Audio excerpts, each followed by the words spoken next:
Denver is no small feat. It's not like he has just a few students, but then to go on and serve in Congress. And so now we look forward to hopefully being able to call you President Michael Bennet. Thank you.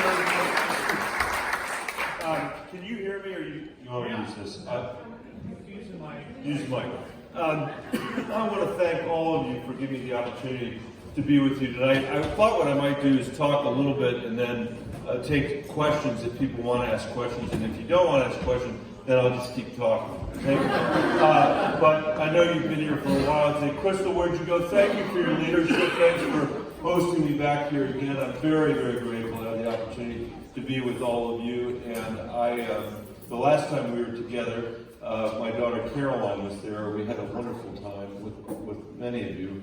I talked to my daughter, as I said this the other night, when I was trying to decide whether to run for president, because I'm not as well known or as famous as some of the people in the race, and I was interested in their opinion about why I should run or not. And I've been a school superintendent, and I've been in the Senate for 10 years, and my 15-year-old immediately said, "You definitely should run."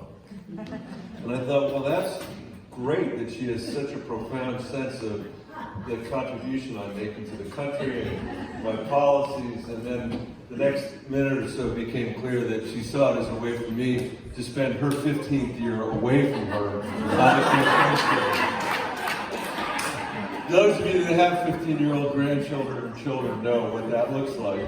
But Caroline, that one that was here with me the last time, said, "Dad, if you run and you tell the truth and you lose, no one can fault you for it." And I said, "Caroline, you know what? That's actually excellent because it's the only reason for me to run. There's no other reason for me to run.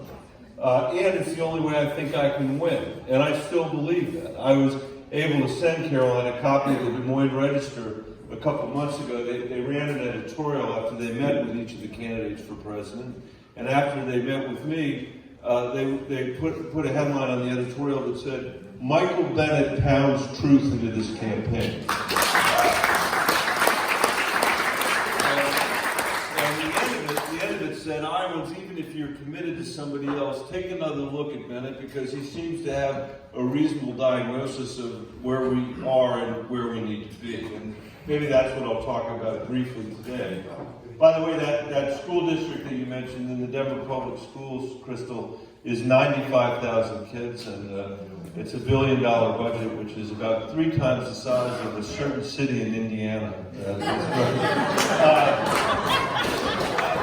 I wouldn't say anything, but Crystal brought it up. Actually, the other day we got a report from Stanford University who studied the Denver Public Schools, and they determined that the kids there are growing academically so much faster than the rest of the state that it's as if they have 60 additional school days a year in Denver, which on a 180-day school year is a lot of school days. And it says something because when I became superintendent, we were dead last in student growth of any district of any size.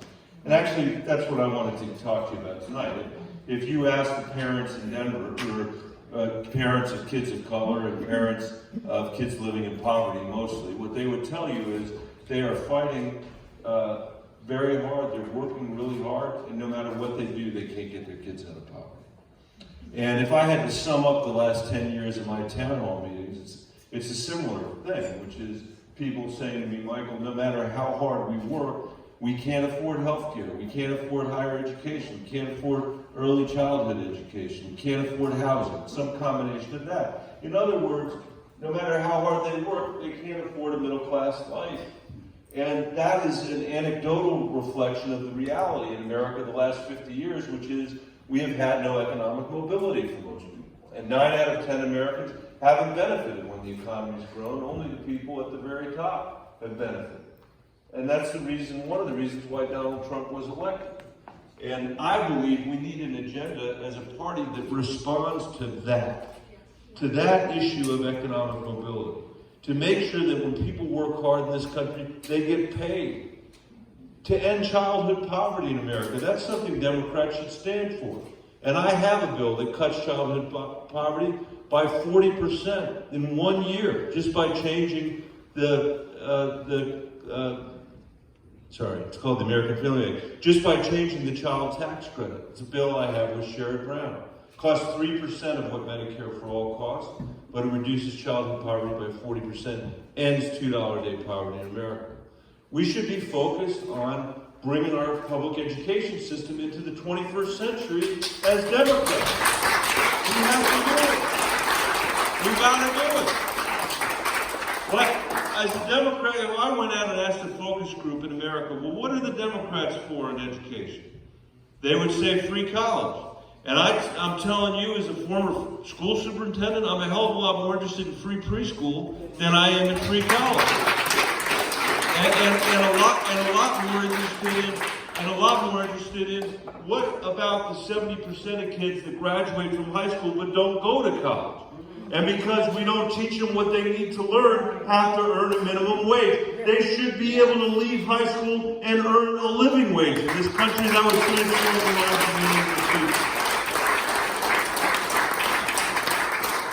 We need universal health care in this country, but my kids in Denver and kids all over Iowa, they cannot afford for us to spend the next 10 years fighting a losing battle for Medicare for all. They can't afford for us to do it.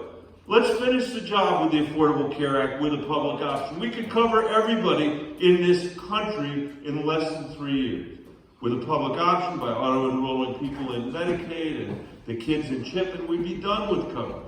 And then we need to deal with the real problem, which is cost. And the fact that families are going bankrupt because of our healthcare system. And we got to have a climate plan that's urgent. That's what I hear all the time on the campaign trail, and I agree with that. That's urgent, but it also will endure for a generation, which is why we can't accept the politics in Washington as they are today. Mitch McConnell can accept them the way they are today because he's not actually trying to get anything done, except put judges on the courts and occasionally cut taxes for rich people. But I'll come back to that in a second. But if you want to create something that will endure for a generation on climate, you need to do better than putting something in for 2 years and then the other side rips it out, and then you put it in and the other side rips it out, which is what politics looks like today in Washington, D.C.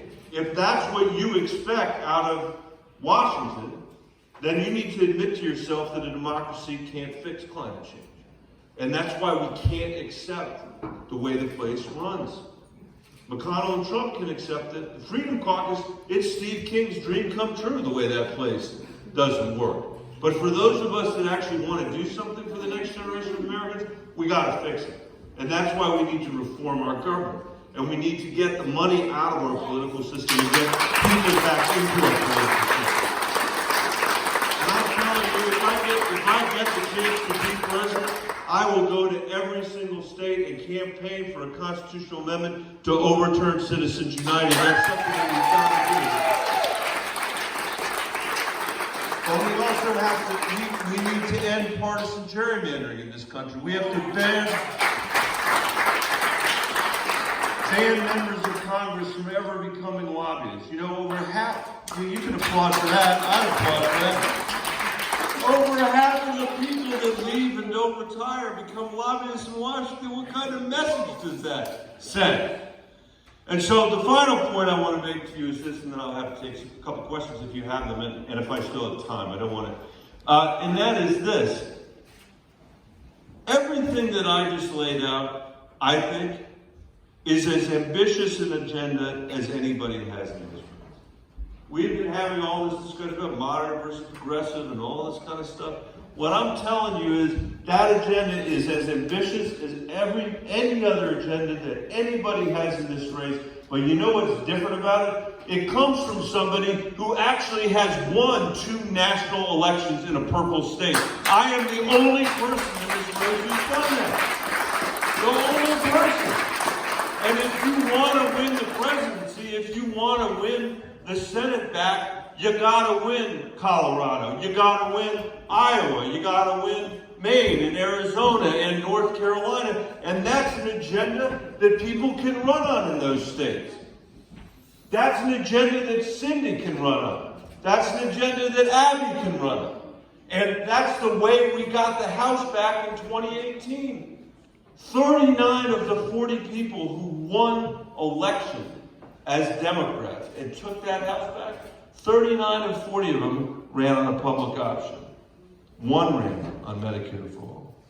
So when you live in a state like mine, there's a third Republican, a third Democratic, and a third Independent, you learn something pretty early or you lose, which is you can't say one thing in the primary and hope you'll be able to say something else in the general election. It's too late. You can't say something in urban parts of the state and something else in rural parts of the state. And we have an incredibly important obligation in front of us because Donald Trump is destroying the chances of the next generation of this country to live in a land of opportunity. And Donald Trump is embarrassing the United States in front of the rest of the world. He has to be a one-term president. He has to be a one-term president. And he should never have been elected in the first place. He's manifestly unqualified for the job. But he was elected in part because we were careless with our democracy. And we shouldn't have been that careless with it. And, you know, we didn't know it could actually happen last time. But shame on us if we walk into it again. So what Iowa we need to be thinking about right now is how we galvanize the base of the Democratic Party, but also how we win back those 9 million people that voted twice for Barack Obama and once for Donald Trump. And if we do that, it won't be open to question. We'll send them back to Mar-a-Lago, and the rest of us can get on with making sure that we preserve this democracy for the next generation of Americans, and that we have an economy that works for everybody in this country, no matter what zip code they're born into. Thank you. I'm Michael Bennet. I appreciate it.